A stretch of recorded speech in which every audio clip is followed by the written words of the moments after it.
Berhenti, jangan skip video ini. Serius, jangan lanjut sebelum dengar ini. Jika video ini muncul di hadapanmu sekarang, itu bukan kebetulan. Bukan algoritma, bukan juga sekadar hiburan lewat. Ada sesuatu yang sedang mengetuk kesadaranmu, tepat di momen 10, 11, dan tanggal 12 Januari. 3 hari ini bukan hari biasa. Banyak orang hidup normal, tertawa, bekerja, bercanda, tapi langit sedang dibuka tanpa suara. Dan hanya mereka yang peka yang akan merasakannya. Aneh rasanya, bukan? Beberapa hari ini pikiranmu terasa berat. Hati mudah tersentuh. Masa lalu tiba-tiba muncul. Kesalahan lama teringat. Atau justru ada dorongan kuat untuk berubah, tapi kamu sendiri tidak tahu kenapa. Itulah tanda pertama. Tuhan tidak selalu berbicara lewat petir dan gemuruh. Kadang Dia datang lewat kegelisahan kecil yang terus berulang, lewat rasa tidak tenang yang tidak bisa kamu jelaskan ke siapapun. 10, 11, dan tanggal 12 Januari adalah titik seleksi batin. Bukan semua orang dipanggil, dan yang lebih berat lagi, tidak semua yang dipanggil mau mendengar. Banyak yang mengabaikan, menertawakan, atau menganggapnya hanya sugesti. Padahal, mereka yang mengabaikan inilah yang kelak berkata, "Seandainya dulu aku lebih peka." Tangisan itu tidak datang hari ini. Tidak juga besok, tapi ia datang ketika semuanya sudah terlambat untuk diulang. Perhatikan sekelilingmu, nasihat datang dari arah tak terduga. Masalah lama muncul kembali, hubungan diuji, emosi naik turun tanpa sebab jelas. Ini bukan hukuman, ini peringatan penuh kasih. Langit dibuka bukan untuk menakut-nakuti, tapi untuk menyadarkan sebelum terlambat. Jiwa terpilih diuji bukan karena lemah, tapi karena mampu naik ke tingkat yang lebih tinggi. Masalahnya satu, ego manusia sering lebih keras daripada suara hati. Dan disinilah penyesalan lahir. Mereka yang mengabaikan panggilan ini akan terus berjalan. Hingga suatu hari mereka berhenti, menoleh ke belakang, dan berkata, "Oh, ternyata saat itu Tuhan sedang memanggil."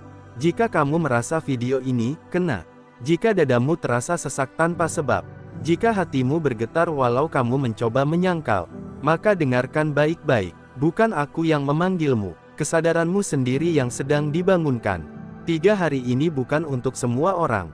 Tapi jika kamu masih di sini, masih mendengar, masih membaca, mungkin kamu adalah salah satunya. Dan setelah ini, keputusan ada di tanganmu. Peka sekarang, atau menangis belakangan. 1. Pintu kesadaran dibuka. Pada tanggal 10 sampai tanggal 12 Januari banyak jiwa mengalami dorongan batin yang kuat, gelisah tanpa sebab, teringat masa lalu, atau tiba-tiba ingin berubah. Ini tanda langit dibuka untuk menyadarkan, bukan sekadar perasaan biasa. 2. Ujian bukan hadiah. Yang datang di hari-hari ini bukan langsung rezeki atau kenyamanan, tapi ujian sikap, apakah kamu mau mendengar suara hati, memperbaiki diri, dan merendahkan ego. 3. Tanda-tanda halus tapi jelas. Pesan Tuhan sering hadir lewat teguran kecil yang berulang. Masalah lama muncul kembali. Nasihat datang dari arah tak terduga. Jiwa terpilih akan peka, bukan menyangkal. 4. Abaikan berarti menunda perubahan. Mengabaikan panggilan ini bukan berarti aman. Justru itu membuat seseorang mengulang luka yang sama, kesalahan yang sama, sampai akhirnya sadar dalam kondisi lebih berat.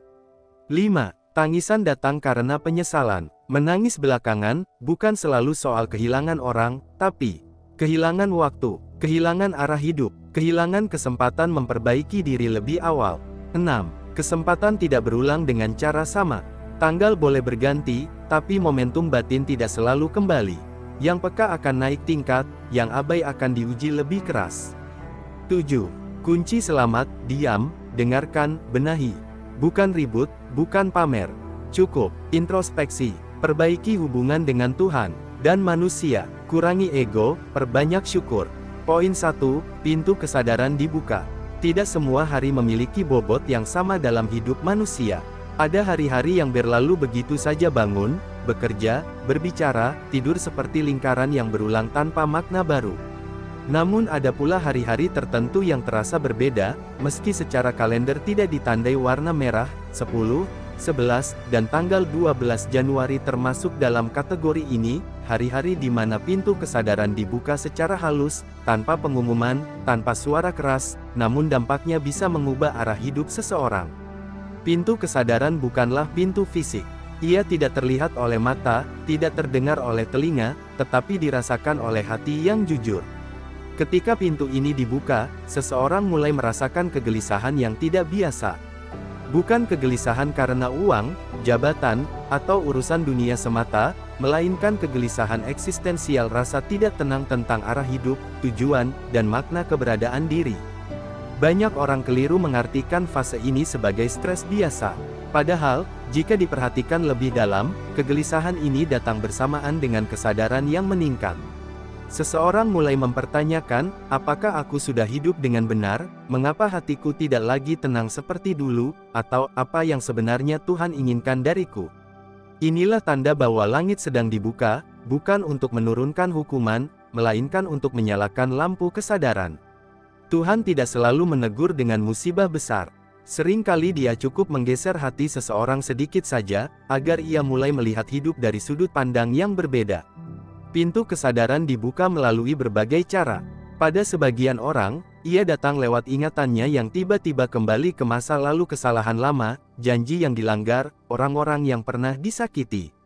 Pada yang lain, ia hadir lewat rasa hampa meski secara duniawi hidup tampak baik-baik saja. Ada juga yang merasakannya lewat kehilangan ketenangan dalam hal-hal yang dulu terasa menyenangkan. Semua itu bukan kebetulan. Itu adalah cara Tuhan menyentuh jiwa tanpa melukai raga. Namun, tidak semua orang mampu mengenali momen ini. Banyak yang justru menenggelamkan suara hati dengan hiburan, kesibukan, atau pembenaran diri. Mereka berkata, ini cuma perasaan, lalu melanjutkan hidup seperti biasa. Padahal, setiap kali pintu kesadaran dibuka dan diabaikan, hati menjadi sedikit lebih keras dari sebelumnya. Yang perlu dipahami, pintu kesadaran tidak dibuka untuk semua orang sekaligus. Ia dibuka selektif, sesuai kesiapan batin. Jiwa-jiwa yang dipilih bukan karena paling suci, melainkan karena masih bisa disentuh. Masih ada getar ketika mendengar kebenaran. Masih ada rasa bersalah ketika berbuat salah. Masih ada keinginan untuk berubah, meski tertutup ego. Inilah sebabnya mengapa sebagian orang merasa tersentil pada tanggal-tanggal tertentu, sementara yang lain merasa biasa saja. Bukan karena Tuhan pilih kasih, tetapi karena hati manusia berbeda tingkat keterbukaannya. Ketika pintu kesadaran dibuka, seharusnya manusia berhenti sejenak. Bukan untuk panik, tapi untuk mendengar. Diam, merenung, mengurangi suara luar agar suara batin terdengar lebih jelas. Sebab di momen inilah, keputusan kecil bisa berdampak besar. Mendengarkan atau mengabaikan, mengakui atau menyangkal, rendah hati atau mempertahankan ego. Dan dari sinilah poin kedua bermula. Poin 2, ujian bukan hadiah. Banyak orang berharap bahwa ketika Tuhan membuka langit, yang turun adalah kemudahan, rezeki berlimpah, atau keajaiban yang menyenangkan. Padahal dalam banyak kasus, yang pertama kali datang justru ujian. Bukan ujian untuk menjatuhkan, tetapi ujian untuk memurnikan. 10, 11, dan tanggal 12 Januari bukan hari pembagian hadiah.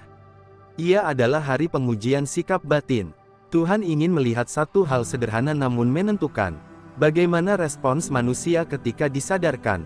Ujian ini tidak selalu berbentuk kesulitan besar. Justru seringkali ia hadir dalam bentuk yang sangat halus.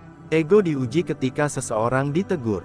Kesabaran diuji ketika keadaan tidak berjalan sesuai rencana. Kejujuran diuji ketika ada kesempatan untuk berbohong tanpa ketahuan. Kerendahan hati diuji ketika seseorang merasa paling benar.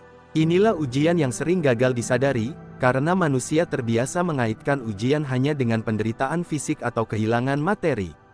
Padahal, ujian terberat justru terjadi di wilayah hati dan sikap. Mengapa Tuhan menguji setelah membuka pintu kesadaran? Karena kesadaran tanpa tindakan tidak menghasilkan perubahan. Seseorang boleh saja merasa tersentuh, menangis, atau tersadar, tetapi tanpa ujian, semua itu bisa menguap menjadi emosi sesaat. Ujian berfungsi sebagai penyaring. Ia memisahkan antara mereka yang benar-benar ingin berubah dan mereka yang hanya ingin merasa benar. Mereka yang lulus ujian bukanlah yang sempurna, melainkan yang bersedia merendahkan diri, mengakui kekurangan, dan mulai melangkah meski terlatih. Sebaliknya, mereka yang gagal dalam ujian ini biasanya jatuh pada pola yang sama, menyalahkan keadaan, menyalahkan orang lain, atau bahkan menyalahkan Tuhan. Disinilah kesadaran yang sempat terbuka perlahan tertutup kembali. Yang paling menyedihkan, kegagalan ini jarang langsung terasa. Hidup tetap berjalan, masalah mungkin tidak langsung datang. Namun, penyesalan muncul di kemudian hari, ketika seseorang menyadari bahwa ia telah melewatkan momen penting untuk bertumbuh. Tangisan yang disebutkan dalam judul bukanlah tangisan dramatis di hari yang sama. Ia adalah tangisan sunyi, di malam hari, ketika seseorang sadar bahwa hidupnya berputar di tempat yang sama. Kesalahan yang sama terulang, luka yang sama kembali dirasakan. Dan saat itu, ia baru ingat, dulu aku pernah dipanggil, tapi aku mengabaikannya. Ujian bukan hadiah, tapi jalan menuju hadiah. Siapa yang lulus, akan naik tingkat dalam kedewasaan, ketenangan, dan kedekatan dengan Tuhan. Siapa yang menolak, akan diuji lagi, dengan cara yang biasanya lebih keras. Maka, ketika langit dibuka dan ujian datang, jangan bertanya, mengapa hidupku jadi berat? Lebih tepat bertanya, apa yang sedang Tuhan ajarkan? Karena jiwa terpilih bukan mereka yang hidupnya tanpa masalah, melainkan mereka yang mau belajar dari setiap sentuhan kesadaran sebelum terlambat. Poin 3, tanda-tanda halus tapi jelas. Tuhan jarang berbicara dengan suara yang memekakkan telinga. Jika setiap peringatan datang dalam bentuk keajaiban besar, manusia tidak akan belajar kepekaan. Karena itu, tanda-tanda yang datang pada jiwa terpilih hampir selalu halus, namun bagi yang mau jujur, tanda itu sebenarnya sangat jelas. Masalahnya bukan karena tandanya kurang kuat, tetapi karena manusia terlalu sibuk untuk mendengar. Pada fase ini termasuk sekitar 10, 11, dan tanggal 12 Januari tanda-tanda sering muncul secara berulang. Bukan sekali lalu hilang, melainkan muncul dengan pola yang sama, dari arah yang berbeda. Ada yang merasakannya lewat kata-kata orang lain yang, tidak sengaja, menusuk tepat ke hatinya. Ada yang lewat mimpi yang berkesan kuat. Ada pula yang lewat kejadian kecil yang seolah sepele, namun terasa mengguncang batin. Tanda pertama biasanya berupa gangguan pada kenyamanan. Hal-hal yang dulu terasa biasa kini tidak lagi menenangkan. Hiburan terasa hambar, tawa terasa kosong, kesibukan justru melelahkan. Ini bukan karena hidup memburuk, melainkan karena hati mulai menolak kepalsuan. Tanda kedua adalah pengulangan. Masalah lama muncul kembali. Orang yang sama menguji kesabaranmu lagi. Kesalahan yang dulu belum selesai, kembali menuntut perhatian. Banyak yang mengira ini kesialan, padahal ini adalah pesan yang belum dijawab. Tuhan tidak mengganti soal sebelum pelajaran sebelumnya dipahami. Tanda ketiga yang paling sering diabaikan adalah nasihat dari arah yang tak disangka. Bisa dari anak kecil, orang biasa, bahkan dari seseorang yang selama ini kita anggap tidak lebih baik dari kita. Disinilah ego diuji paling keras. Karena seringkali kebenaran datang tidak lewat orang yang kita hormati, tetapi lewat orang yang menguji kerendahan hati kita. Jiwa terpilih akan merasa tersentil oleh tanda-tanda ini. Ada getaran batin, meski mulut mencoba menyangkal. Hati berkata, ini tentang aku, sementara ego membalas, cuma kebetulan. Pertarungan ini menentukan arah hidup selanjutnya. Yang perlu dipahami, tanda-tanda halus ini tidak dimaksudkan untuk memaksa, melainkan mengundang. Tuhan menghormati kehendak manusia. Dia memberi isyarat, bukan paksaan. Karena perubahan yang dipaksakan tidak akan bertahan lama. Namun, setiap tanda yang diabaikan akan berubah bentuk. Awalnya lembut, lalu sedikit lebih keras, lalu semakin nyata. Jika masih diabaikan, barulah datang peringatan yang menyakitkan. Bukan karena Tuhan kejam, tapi karena manusia terlalu lama menutup telinga. Orang yang peka akan berhenti dan merenung saat tanda pertama datang. Orang yang keras hati baru berhenti saat luka memaksanya. Dan disinilah poin keempat mengambil peran besar. Poin 4, abaikan berarti menunda perubahan. Mengabaikan panggilan Tuhan tidak selalu berarti menolak secara terang-terangan. Seringkali, ia hadir dalam bentuk yang lebih halus dan berbahaya, menunda. Menunda introspeksi, menunda perubahan, menunda kebaikan, menunda taubat, menunda perbaikan diri dengan alasan, nanti kalau sudah siap. Padahal, penundaan adalah bentuk penolakan yang paling rapi. Banyak orang berkata, aku paham, tapi belum sekarang. Mereka merasa masih punya waktu, masih bisa menunggu, masih bisa menikmati hidup sedikit lagi sebelum berubah. Tanpa sadar, mereka sedang mengambil keputusan besar, menutup pintu kesadaran yang sedang terbuka. Setiap kali seseorang menunda perubahan, ia sedang memperkuat kebiasaan lama. Pola hidup yang salah semakin mengakar. Ego semakin berani. Hati semakin terbiasa menolak suara kebenaran. Dan yang paling berbahaya, penolakan itu terasa normal. Inilah mengapa orang yang mengabaikan panggilan Tuhan tidak langsung hancur. Hidup mereka tampak baik-baik saja. Bahkan kadang terlihat lebih lancar dibanding mereka yang berusaha berubah. Namun di balik itu, ada satu hal yang pelan-pelan mati, kepekaan batin. Menangis belakangan bukan karena Tuhan mendadak menghukum, melainkan karena seseorang akhirnya sadar bahwa ia telah melewati terlalu banyak tanda tanpa respons. Penyesalan itu datang ketika ia melihat pola hidupnya tidak berubah, masalahnya berulang, dan jiwanya lelah tanpa tahu harus kemana. Orang-orang seperti ini sering berkata, "Kenapa hidupku seperti ini terus?" Padahal jawabannya sederhana namun menyakitkan, karena kamu tidak berubah saat diberi kesempatan. Mengabaikan bukan berarti bebas dari ujian. Justru sebaliknya, ujian akan datang lagi, dengan tingkat kesulitan yang berbeda.